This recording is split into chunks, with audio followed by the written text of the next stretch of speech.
Hello everyone, divine 777 में आप सभी का स्वागत करती हूँ। मैं हूँ निधि। कैसे हैं आप? आई होप आप सभी स्वस्थ होंगे, सुखी होंगे और सुरक्षित होंगे। आज की जो रीडिंग है वो कलेक्टिव जनरल रीडिंग है, टाइमलेस रीडिंग है। एंड टॉपिक है आपके पर्सन की करंट फीलिंग्स आपको लेकर के क्या है, हम यहाँ देखेंगे। आपको रहना है पॉजिटिव, कर देना है वीडियो को लाइक, चैनल को सब्सक्राइब अगर अब तक नहीं किया है तो। पर्सनल रीडिंग के लिए आप आ सकते हैं। व्हाट्सएप नंबर आपकी स्क्रीन पर है। रीडिंग स्टार्ट होती है 199 रुपीज ऑनवर्ड्स। मिनी रीडिंग से लेके डिटेल रीडिंग तक करवा सकते हैं। तो चलिए स्टार्ट करते हैं अपनी इस रीडिंग को और देखते हैं आपके पर्सन क्या सोच रहे हैं, क्या चल रहा है उनके मन में। सबसे पहला कार्ड यहाँ पर है the world, 2 of cups, 3 of pentacles,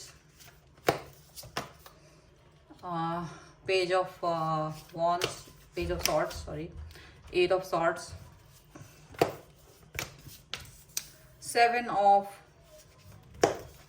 wands, 2 of wands, queen of swords, wise counselor, and here is 7 of pentacles. Okay, तो हम सबसे पहले इनकी राशियों की बात कर लेते हैं। यहाँ पर तो चारों एलिमेंट्स हैं, सभी राशियां हैं, सभी राशियों के लोग हैं। यहाँ पर जो कार्ड्स हैं वो है the hermit, queen of pentacles and 3 of swords. ठीक है, ठीक है। ऐसा लग रहा है ये जो पर्सन है आपके, वो आपको किसी तरीके का एक बहुत बड़ा एक अपना एक कोई फैसला ले रहे हैं और उसको वो आपको बताना चाहते हैं। मे बी बता रहे हैं या बता चुके हैं। और बहुत सोच समझ करके आगे बढ़ रहे हैं, बहुत सोच समझ करके लाइफ में आगे बढ़ रहे हैं, सोच विचार करके एक्सपीरियंस, पिछला एक्सपीरियंस और आगे आने वाले समय के हिसाब से क्या सही है क्या गलत है उस पर फोकस करते हुए ये पर्सन सोच रहे हैं। यहाँ पर ये पर्सन डेफिनेटली आपको एक बहुत ऐसा कमिटमेंट या एक ऐसा अपना फैसला सुनाएंगे जिसको ये चेंज नहीं करेंगे। बिल्कुल भी ऐसा इन्हें लग रहा है, चेंज नहीं करेंगे, इनको ऐसा लग रहा है। देखिए, मुझे ऐसा लग रहा है आप लोगों के बीच का जो कनेक्शन है उसका एक सर्कल कंप्लीट हो चुका है। एक कार्मिक रिलेशन जो भी है आपका और इनका, या जिस भी तरीके का रिलेशन है, वो एक सर्कल था, वो कंप्लीट हो चुका है। अब आगे नेक्स्ट सर्कल की तरफ आप लोग बढ़ रहे हो, नेक्स्ट सिचुएशन की तरफ बढ़ रहे हो, ऐसा दिख रहा है। मुझे ऐसा लग रहा है कि यहाँ पर आपके पर्सन ने पहले कहीं ना कहीं आपके साथ में, जो आपको शायद पता भी नहीं कि आपको छोड़ करके ये थर्ड पार्टी में चले गए थे और आपको मालूम भी नहीं चला था। और ये ऐसे गए थे कि आपसे भी कनेक्ट थे, वो थर्ड पार्टी के साथ भी कनेक्ट थे, दोनों के साथ वो कनेक्शन बनाए हुए थे और आपको मालूम पड़ता था। ऐसा लग रहा है शायद आपको ऐसा शक होता था, बट नहीं भी होता था क्योंकि ये पर्सन आपसे भी कनेक्ट थे। तो आप इस बात को कभी जान ही नहीं पाए कि ये क्या था क्या नहीं था। लेकिन बीच में कहीं इन्होंने आपके साथ में अपना रिलेशन एक बहुत ही लोअर लेवल पे पहुंचा दिया था, जहाँ ये बहुत ज्यादा आपको इग्नोर करते थे, बात नहीं करते थे, कई कई दिनों तक मैसेज का रिप्लाई नहीं करते थे, या जो कुछ भी इस तरह की सिचुएशन रही है, या कम कम्युनिकेट करते थे। जो पहले था वो उतना नहीं था। और आप एक ट्रस्ट पर जीवन जी रहे थे कि मुझे ट्रस्ट है, मैं इस व्यक्ति पर ट्रस्ट करता हूँ या करती हूँ, और जो भी है आप उस तरह से जी रहे थे। पर ये थर्ड पार्टी के साथ में थे, पर थर्ड पार्टी के साथ में होने के बाद इनको ये रियलाइज तो हो रहा था कहीं ना कहीं कि ये आपके साथ में चीट कर रहा है, कहीं ना कहीं आपके साथ में बुरा बिहेव कर रहा है, ये गलत कर रहा है।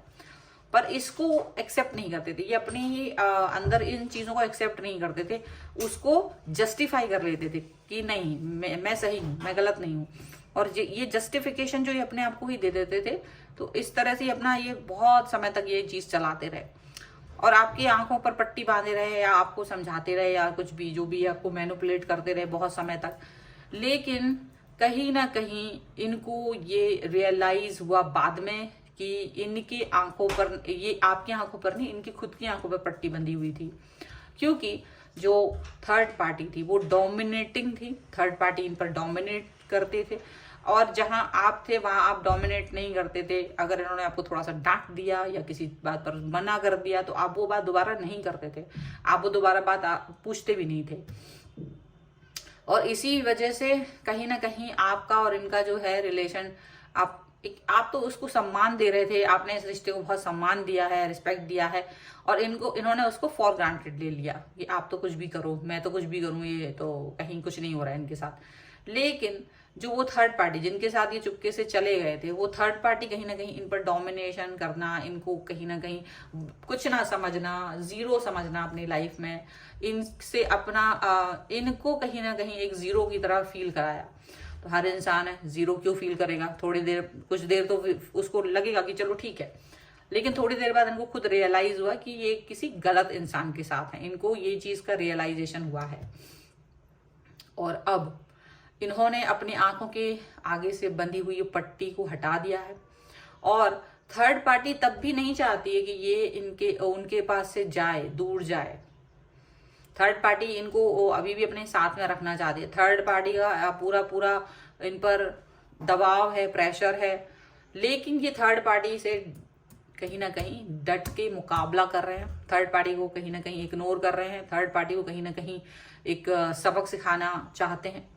हालांकि ये पर्सन दूर से ही सही आपको देख रहे हैं, ये आप पर निगाह बनाए हुए हैं, क्योंकि ये आपसे कनेक्ट है। मतलब वो रिश्ता खराब करके खुद ही रिश्ता सुधार रहे हैं, आपसे फिर से वापस से आपसे ही कनेक्शन चाहते हैं, फिर से आपसे रीयूनियन चाहते हैं, थर्ड पार्टी से दूरी बनाना चाहते हैं। थर्ड पार्टी बहुत डोमिनेटिंग निकली। अब हो सकता है थर्ड पार्टी के साथ में ये एक कानूनन लड़ाई भी कहीं कहीं लड़नी पड़ सकती है कुछ लोगों के लिए। थर्ड पार्टी उनके साथ इलीगल कुछ कार्रवाई हुई है, तो यहाँ पर इनको कानूनन लड़ाई लड़के उससे दूरी बनानी पड़ेगी। उसमें कुछ समय लगेगा, कितना समय लगेगा इनको नहीं पता है इस समय पर ये अभी उस व्यक्ति से कहीं ना कहीं अपने आप को दूर करने की कोशिश कर रहे हैं, और ये आपकी तरफ आते हुए नजर आ रहे हैं, आपसे रीयूनियन करना चाहते हैं, क्योंकि इनको समझ में आ रहा है कि जो भी कुछ था वो गलती इनकी थी, तो ये अब अपनी गलती को सुधार रहे हैं, और थर्ड पार्टी से तो लड़ रहे हैं। थर्ड पार्टी और इनके बीच में जो मन भेद और मतभेद दोनों ही इस समय यहाँ दिखाई दे रहे हैं। ठीक है, चलिए कुछ और कार्ड्स के थ्रू देखते हैं और क्या निकल के आ रहा है यहाँ पे। So angels, universe and divine please guide करिए मुझे, और बताएंगे जो मेरे व्यूअर्स हैं उनके पर्सन इस समय क्या सोच रहे हैं, क्या चल रहा है उनके मन में। सो यहाँ पर है 3 ऑफ पेंटिकल्स, यहाँ पर है 7 ऑफ वॉन्ड्स। देखिए दोनों कार्ड फिर से आए हैं, द मून,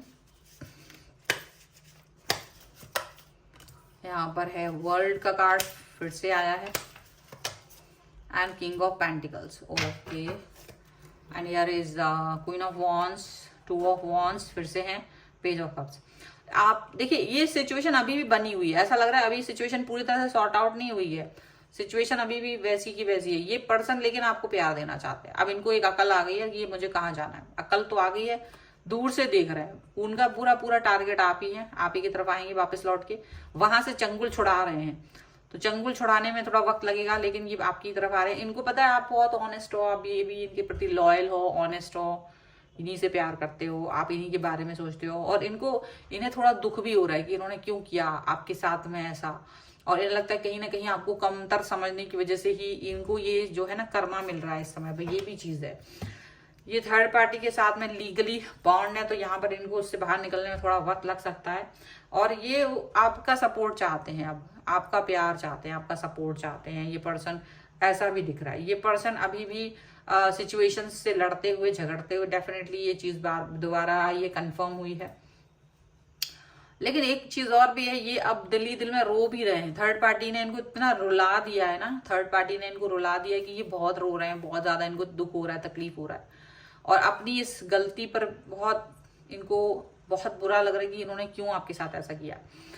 अब ये कुछ भी करके इस थर्ड पार्टी से अपना चंगुल छुड़ाना चाहते हैं, उसके साथ में जो उनका रिलेशन है उसे खत्म करके आपको अपना लॉयल ऑनेस्ट प्यार देना चाहते हैं, जो हमेशा से इनके मन में आपके लिए था, वो प्यार आपको देना चाहते हैं, वो लगाव ये आपको देना चाहते हैं, और वो एक्सेप्टेंस वो भी आपको देना चाहते हैं जो इनके मन में हमेशा से आपके लिए थी। लेकिन ये कभी ना कहीं उसको सप्रेस करते थे, ये भी है, ये अपने प्यार को, ये अपने लगाव को जो इनको आपसे था उसको ये इग्नोर करते थे, ये अपनी वॉइस को भी, इनर वॉइस को भी इग्नोर करते थे। ऐसा नहीं है कि ये सिर्फ इनके मन में भी बोलता था, इनका मन कि देखो तुम एक अच्छे इंसान के साथ ठीक नहीं कर रहे हो। चलिए, तो यहाँ पर है लेट गो, कंट्रोल इशू, यहाँ पर है pay attention to the red flags and honeymoon. देखिए आपको हमेशा एंड फॉरगिविंग एंड लर्निंग का भी कार्ड है। डेफिनेटली अगर आप इस व्यक्ति को फिर से चांस देना चाहते हो, मे बी कोई अपने मन से वापस आता है, दिल से वापस आता है, तो हो सकता है चांस देने का मन है आपका, यू कैन दे सकते हैं आप इसको चांस। अभी कंट्रोल इशू नहीं बनाना है, कंट्रोल को ही नहीं करना है, क्योंकि आपको लेकिन ध्यान देने की जरूरत है। फ्यूचर में किसी भी तरीके का कोई रेड फ्लैग अगर आपको नजर आता है, उस पर ध्यान देने की जरूरत है। एंड डेफिनेटली इनके साथ अच्छा समय गुजारने के लिए भी तैयार रहिए। अगर आप इस रिश्ते पे वर्क कर रहे हैं तो आपको इस पर एक अच्छा समय गुजारने की जरूरत है, आपको इस पर एक अच्छा समय देने की जरूरत है, जो कि बहुत ही इंपॉर्टेंट है। ठीक है, सो फिलहाल ये पर्सन वापस आएंगे। और अगर आप इस रीडिंग पर क्लेम करना चाहते हैं, वीडियो को लाइक कर दीजिए, चैनल सब्सक्राइब कर लीजिएगा अगर अब तक नहीं किया है तो। पर्सनल रीडिंग के लिए आप आ सकते हैं, व्हाट्सएप नंबर आपकी स्क्रीन पर है। रीडिंग स्टार्ट होती है 175 रुपीज, 199 रुपीज ऑनवर्ड्स। ओके, और क्योंकि प्राइसेस चेंज किए हैं मैंने। और आप मुझे इंस्टाग्राम और टेलीग्राम और मेरे दूसरे चैनल्स पर मुझे फॉलो कर सकते हैं, सभी का लिंक आपको डिस्क्रिप्शन बॉक्स में मिल जाएगा। और ये वीडियो आपको कैसा लगा मुझे कमेंट बॉक्स में जरूर बताइएगा। मिलते हैं एक नई रीडिंग के साथ जल्द ही, तब तक देखते रहिए divine tarot 777। Thank you for watching, bye.